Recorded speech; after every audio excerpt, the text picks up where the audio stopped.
Hey, David. The bullpen's gotten off to such a great start. For you personally, what has been the most satisfying part of what they've been able to do?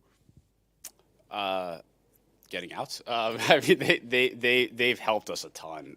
Clearly, we would not have the record that we have right now without the contributions from every single member of that pen, and that's probably been the most impressive part to me. Is that up and down that pen, every guy there has gotten big outs throughout the course of these first 9 games, and we've needed them, and they've performed at a very high level. Without getting into anything, obviously that would be proprietary. Just can you kind of go over your general philosophy on building a bullpen and the types of things that you look for and how you're able to identify some of these pieces that have performed so well?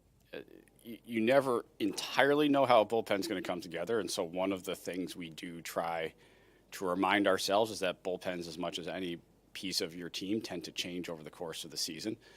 I'm certainly thrilled that we have a group that's performing really well right now, and part of what we look for is that flexibility in the pen to allow us to mix and match over the course of the year when we need to allow us to get a fresh arm when we need to. And in terms of the quality of stuff, we want variety.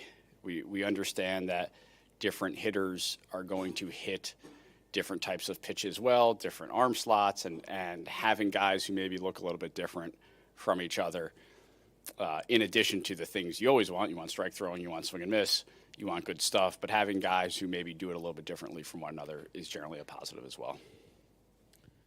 Howie? David, assuming that McNeil is still at least a couple of weeks, if not more, away. I'm sorry, McNeil is not, a couple of weeks or so away. What are you looking to see to further inform you about both Acuna and Beatty as to who would be a better fit if he's not playing every day, or how they might react to infrequent starts?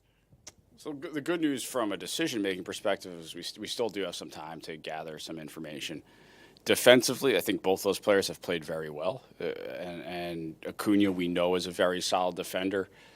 That's been his calling card throughout his career, and he has continued to demonstrate that at the major league level. Brett, shifting to a new position, has, I think, done a really good job and probably exceeded our expectations in terms of how quickly he would adjust to that position at the major league level with very limited minor league experience, and I commend him a ton for that. Offensively, I think on both players, they haven't gotten off to the starts. They're really hot spring training, and we saw the type of potential and quality at bats that he had. And I think for him, it's just getting back to that approach and frankly, seeing some results. And that's a big part of this at the major league level. You kind of need to see some results to get that confidence back. And if we can have some hits fall for really both those guys, I think hopefully we can get one of them on a roll here and allow us to have a really healthy complement when we get fully healthy. From an evaluation standpoint, assuming that you can say that Jeff is the incumbent and figures to regain that role when he comes back, do you feel, if not an urgency, then a strong desire to see one or the other of Acuna or Beatty kind of grab the opportunity and run with it to show you that they could play every day? Or are you also looking to see who might best fit in a utility role? Because, I get the chance to play every day. I think I'd love to see one of them step up. I'd love to see one of them take advantage of at-bats and perform. And that's what someone like Mark Vientos did last year when he got an opportunity and he solidified a spot at the major league level. And you'd love to see that from young players. I also understand it can't always happen at the exact moment we want it to. And for both of these guys, if one of them does find their way back to the minor leagues at some point when we get fully healthy, there are going to be other opportunities. And we know that through whatever occurrence, they will find their way back to the big leagues and they'll get another shot. But sure, I would love to see one or both of them perform at a really high level before we have to make those decisions and prove that they're going to be able to really contribute throughout the course of the year and help our team win games. Tony? What did you think about Vladimir Guerrero's extension, and to what extent do you view that as an isolated case versus something that could change the way the first base market looks going forward? Is that official? If it is not official, I can't comment on it right now. Can you comment on what you feel like the first base market looks like in general, considering you were in there last winter, and obviously there's been movement? I will comment on that when we get to the offseason. Tim on the left. What have the reports been on Daniel Nunez from the Syracuse staff? Pretty good. He looks like Nooney, so that's been a positive. We're going through a pretty structured progression here, so that when we call him up, he has the ability to really function as a full go major league reliever. But the stuff has been good. He's thrown well, and it's been encouraging. I mean, when he comes up, it'll obviously be less structured, given the realities. So how do you transition him from one to the other? I think that's part of the process in AAA. So you go from knowing exactly when you're going to pitch to knowing you may pitch in one of these 3 or 4 innings to knowing you may pitch in one of these next couple of days to not knowing at all whether it's going to be 1 inning, 1+, 2 innings. And so that is part of what he's going through at AAA right now. And do you guys plan to call him up when he's eligible, or is it not that specific? We haven't made a decision as to when he'll be called up. Lloyd. Thank you. David, obviously a lot of talk about catching. I noticed Kevin Parada's name didn't come up when Alvarez got injured. Are you satisfied with his progress? So, I mean, Kevin's in Double-A, and so he hasn't quite gotten to the point yet in his career where we would view him as major league depth. I think Kevin's had some ups and downs throughout his minor league career since he's been drafted. We still believe in the player. Had a very good camp, came into camp in really good shape, and had worked really hard over the offseason. So we still like the player, and looking forward to seeing how his year in Double-A goes this year. Dave on the left. Dave, and despite the losses that you guys in spring training with the rotation, obviously down 3 guys, you're always confident that the replacements are going to do well. What's been your impression so far of how the rotation has performed and really as they were kind of thrown in together towards the end of spring training? I think those guys have done well, and what's coming out of their hand is really good. I think we'd love to see guys go a little bit deeper into games, and that's always true in April, and we'll get there. But what's coming out of their hand, the stuff, how they're going about attacking hitters, we've been very pleased, really, with 1 through 5 in our rotation so far. Gary.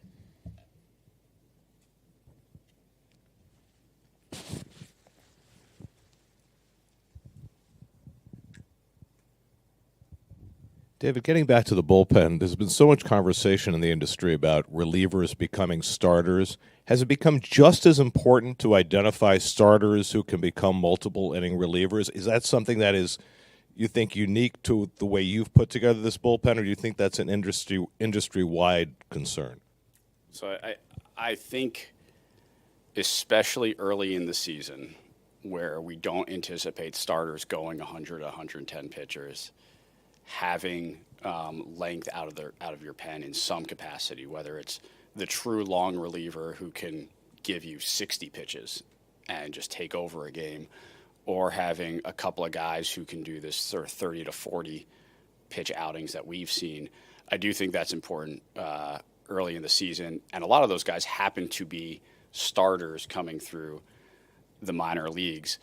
So I don't know whether this is an industry trend, but I do think it is important, particularly early in the season, to be able to insulate your staff with that type of multi-inning reliever appearances. Jorge on the right. David, just the concept of lineup protection is thrown around quite a bit. When you have a guy like Juan hitting second, hitting behind Lindor, and then you got Alonso behind him, how do you see that dynamic? Do you feel like in this first week you see the effect that it could have on Pete hitting behind Juan? So I think you hit on it there. Like, protection can happen in a number of different ways. Protection can happen because there are guys on base ahead of you and they have to pitch to you. Protection can also happen because they're scared to pitch to the guy behind you. And so the best way we think about protection and we think about protecting our entire lineup is doing our best to create 1 through 9 of guys who can get on base or provide threats in one way or the other. Clearly, the top half of our lineup, I think, is pretty dynamic, and You could certainly say all of those guys are protected in one way or the other. For us to score the number of runs we think we're capable of scoring, for us to truly be the offense we think we're capable of being, it's going to require 1 through 9 to protect everyone. And I think ultimately we'll do that. Howie again on the left.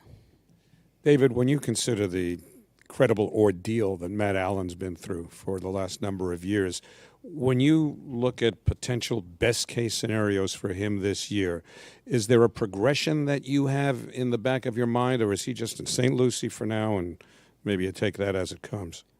I think given everything Matt's gone through, every time he takes the ball right now, we're just happy. And he deserves to be happy, and he deserves to enjoy it. So he threw the other night. Let's get to the next one.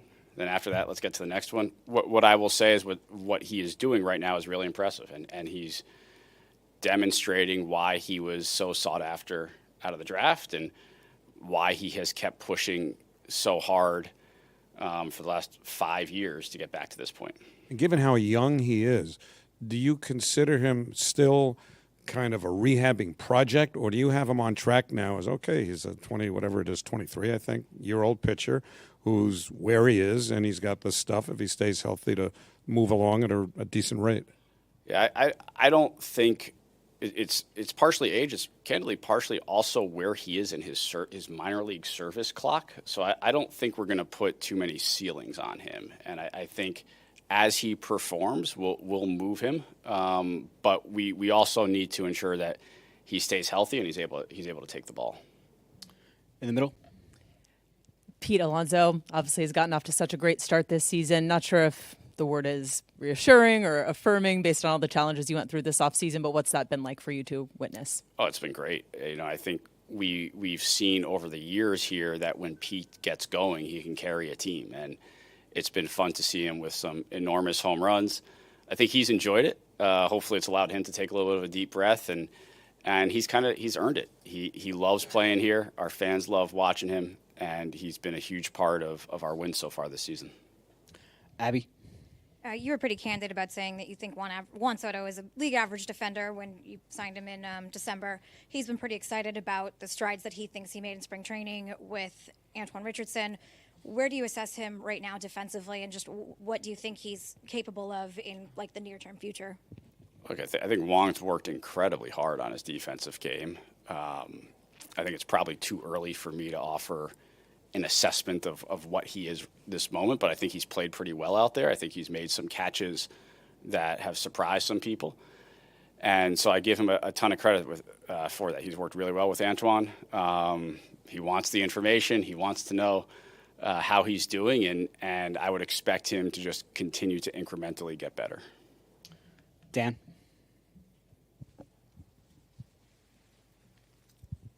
Just following up on Soto, what have you thought of his first 10 days here, a couple of weeks, just his impact on the lineup?